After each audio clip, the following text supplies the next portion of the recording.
अस्सलाम वालेकुम दोस्तों, तुसी देख रहे हो हसीन पंजाब टीवी ते मैं तुहाडा मेज़बान अमीर हमजा। दोस्तों, सब तो पहले अपने चैनल हसीन पंजाब टीवी ਨੂੰ करो सबसक्राइब ते नाल लगे बैल दा बटन दबाओ ताकि साडी हर नई आने वाली अच्छी और बेहतरीन वीडियो साडे वीरां तक आसानी नाल पहुंच सके और तुसी वो वीडियो देखो सब तो पहले। आज जनाब असीं अपने वीरां दी डिमांड ते अपने सबसक्राइबरां दी डिमांड ते आरव वाला मंडी मौजूद हैगे आ। अपने वीरां नूं मंडी दा नज़ारा करवावांगे, ताज़ा सूरत हाल दिखावांगे अपने वीरां नूं। मैं अपने कैमरामैन नूं रिक्वेस्ट करांगा कि मैक्सीमम जानवर दिखाने ने, ज़्यादा तो ज़्यादा जानवर दिखाने ने मेरे वीरां नूं। अपने सबसक्राइबरां दी डिमांड ते स्पैशल जनाब अज आरव वाला मंडी आए हैगे आ, जिहड़ी कि नीली दे नाम तो मशहूर हैगी है। कैमरामैन साहब जानवर दिखाने शुरू करो। इन्हां जानवरां दी डिटेल लवांगे मालकां दे कोलों। माशाअल्लाह बड़े अनमोल हीरे आंदे ने इस मंडी दे विच। नीली दे नाम तो ये मंडी मशहूर हैगी है। साडे सबसक्राइबरां दी डिमांड जनाब कि आरव वाला मंडी दा विजिट करो, सानू नीली दे जानवर दिखाओ। 7 तारीख तो लैके 12 तारीख तक ये मंडी लगदी है। पूरे पाकिस्तान तो जनाब इत्थे लोग आंदे ने, कस्टमर आंदे ने जानवर खरीदण वास्ते, क्योंकि जानवर इत्थे अनमोल मिलते ने। नीली दे जानवर इत्थे पाए जाते ने। मझ नंबर 1 कैमरे की नज़र है माशाअल्लाह, बड़ी खूबसूरत है। 5 कलान है, बुरा रंग है, हवाना माशाअल्लाह बड़ा खूबसूरत है। पूरा मुठदा थाने और सोहणियां विरलां, बल्ला मत्था, बग्गी मुछ, पूरे जिस्म उत्ते पशम। बाकी इनकी डिटेल चाचा जी होरां कोलों लै लैने आ। कैमरामैन साहब अच्छे तरीके नाल जानवर दिखाने ने, जिस तरह के जानवर खूबसूरत ने इस तरह ही अच्छे तरीके नाल दिखाने ने। अस्सलाम वालेकुम जी। वालेकुम सलाम। चाचा जी थोड़ा उच्चा बोलिया जे। जेड़ी मझ कैमरामैन साहब दिखा रहे ने, एक किनवा सूबा सूई है तो कदों सूई है? पहला सुआ तो 3-4 दिन हो गए। इनके कोले हाज़र टाइम कितना दुध हैगा जी? 14 किलो 14 किलो। पिछे दे कट्टा कट्टी कट्टा। की इहदा मुल कर रहा है जी? 5 लाख रुपये। 5 लाख रुपया दीद प्यार हो जाएगा जी। ठीक हो गया। कैमरामैन साहब अच्छे तरीके नाल जानवर दिखाओ। मझ नंबर 1 कैमरे की नज़र है, वीरां दे सामने आ। पहला सुआ सूई हुई है। पिछे कट्टी है जी, कट्टी कट्टा पिछे कट्टा है जी।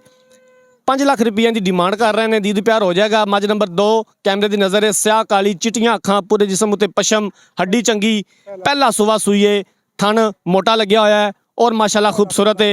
एक हड्डी है, खुड्डा पुट्ठा बड़ा कमाल है माशाल्लाह। ये कदों सूई है जी? ये कल सुई बोला निकलिया, बोला निकलिया। अच्छा, इनके पिछे कट्टा कट्टी, मैंने पीछे कट्टा। इनका की मुल कर रहा है जी? इसका ही 5 लाख। इसका भी 5 लाख रुपया मुल कर रहा है जी। जी ठीक हो गया।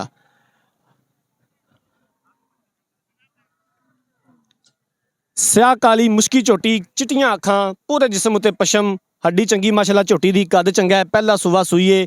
कितना बोला कड्डिया जी इंदा? बोला इंदा 10 किलो एक टाइम का कड्डिया जी ना? हाँ जी। जी ठीक हो गया। आ मझ भी इधर लै चलो जी। आ इंटरनेशनल में एक जनाब चाचे जी होरां दी इंटरनेशनल मझ है माशाल्लाह। कैमरामैन साहब इधर आ जाओ, आ जानवर दिखाओ। बोली बिल्ली माशाल्लाह, चिट्टियां अखां, पूरे जिस्म उत्ते पशम। लुडन तो जनाब आई है। चाचा जी होरां दा कहना है कि मेरी अनोखी मझ सारियां दे विचों। थन बड़ा कमाल है माशाल्लाह, लाटू तरह थन लग्या होया है, मोटा थन है। एक हड्डी, खुड्डा पुट्ठा कमाल है माशाल्लाह। गिठ गिठ विरले थना दे विच। दूसरा सुवा सूई है जी। कितना दुध कर रही है जी? दूध 16 किलो। हाज़र time 16 litre. तो इनके पिछे कट्टा कट्टी, कट्टी इनके पिछे कट्टी हैगी है माशाल्लाह जी। बड़ा खूबसूरत जानवर है। इनका की मुल कर रहा है जी? इंदा 6 लाख रुपये। 6 लाख रुपया दीद प्यार हो जाएगा आधी प्यार हो जाए जी। ठीक हो गया। लो जनाब मझ नंबर 3 कैमरे की नज़र है, वीरां दे सामने आ। अनमोल हीरा जनाब, कोई कमी बेशी नहीं हैगी किसी पासों। 21,000 पूरे। मैं अपने वीरां नूं पहले भी जनाब दस चुकिया कि 7 तारीख तो लैके 12 तारीख तक मंडी लगती है। 11 तारीख का मंडी का बाजार होंदा है। आरफ वाले तो 20 किलोमीटर पहले कमीर वाला जनाब जगह का नाम है। कमीर वाला मंडी लगती है। नीली के नाम तो मशहूर आरफ वाला मंडी माशाल्लाह बड़ी वड्डी मंडी लगती है। पूरे पाकिस्तान तो लोग इत्थे आते हैं जानवर खरीदने वास्ते। कमाल ही है। हाँ जी, बोली मज कमाल ही है। बोली मज माशाल्लाह थोड़ी कमाल है। लो जनाब कैमरामैन साहब ने अच्छे तरीके नाल जानवर दिखाए ने। इन्हां दे कैमरामैन साहब बच्चे भी दिखा दो। आ बच्चा बुरी मझ दा है। केड़ा बुरी दा? आ बुरी दा जी। ते आ स्याह काली मझ दा है। ते आ कट्टी है जिहड़ी, आ कट्टी है जिहड़ी ए बल्ली मझ दी हैगी। लो जनाब अपने वीरां नूं मंडी का विजिट करवाया है, मंडी के जानवर दिखाए ने, मंडी के रेट सुनाए ने।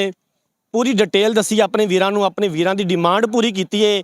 ਤੇ ਸਾਡੀ ਵੀ ਜਨਾਬ ਇੱਕ ਡਿਮਾਂਡ ਹੈ ਕਿ ਚੈਨਲ ਨੂੰ ਸਬਸਕ੍ਰਾਈਬ ਕਰਨਾ ਹੈ, ਵੀਡੀਓ ਅੱਛੀ ਲੱਗੇ ਤੇ ਲਾਈਕ ਤੇ ਸ਼ੇਅਰ ਜ਼ਰੂਰ ਕਰਨਾ ਹੈ, ਕਿਉਂਕਿ ਆਪਣੇ ਵੀਰਾਂ ਦੀ ਡਿਮਾਂਡ ਹਮੇਸ਼ਾ ਤੋਂ ਪੂਰੀ ਕਰੀ ਦੀ ਏ। ਜਿਸ ਤਰ੍ਹਾਂ ਦੇ ਜਾਨਵਰ ਸਾਡੇ ਵੀਰ ਭਰਾ ਕਹਿੰਦੇ ਨੇ ਉਸ ਤਰ੍ਹਾਂ ਦੇ ਜਾਨਵਰ ਲੈ ਕੇ ਆਈਦੇ ਨੇ, ਤੇ ਸਾਡੇ ਵੀਰਾਂ ਦਾ ਵੀ ਕੰਮ ਬਣਦਾ ਹੈ ਕਿ ਉਹ ਸਾਡੀ ਵੀ ਡਿਮਾਂਡ ਪੂਰੀ ਕਰਨ। ਅਗਰ ਕਿਸੇ ਵੀਰ ਭਰਾ ਨੇ ਇਹ ਜਾਨਵਰ ਖਰੀਦਣੇ ਨੇ, ਮੰਡੀ ਦਾ ਵਿਜ਼ਿਟ ਕਰਨਾ ਹੈ, ਰਾਬਤਾ ਨੰਬਰ 0312 612 2054 0312 612 2054 ਇਸ ਨੰਬਰ ਤੇ WhatsApp ਬਣੀਏ। ਅਗਰ ਸਾਡੀ ਅੱਜ ਵਾਲੀ ਵੀਡੀਓ ਪਸੰਦ ਆਏ, ਵੀਡੀਓ ਨੂੰ ਲਾਈਕ ਤੇ ਸ਼ੇਅਰ ਜ਼ਰੂਰ ਕਰਨਾ ਹੈ। ਜ਼ਿੰਦਗੀ ਰਹੀ ਤਾਂ ਮਿਲਾਂਗੇ ਇੱਕ ਨਈ ਵੀਡੀਓ ਦੇ ਨਾਲ। ਆਪਣੇ ਮੇਜ਼ਬਾਨ ਅਮੀਰ ਹਮਜ਼ਾ ਨੂੰ ਦਿਓ ਇਜਾਜ਼ਤ। ਅੱਲਾ ਹਾਫਿਜ਼।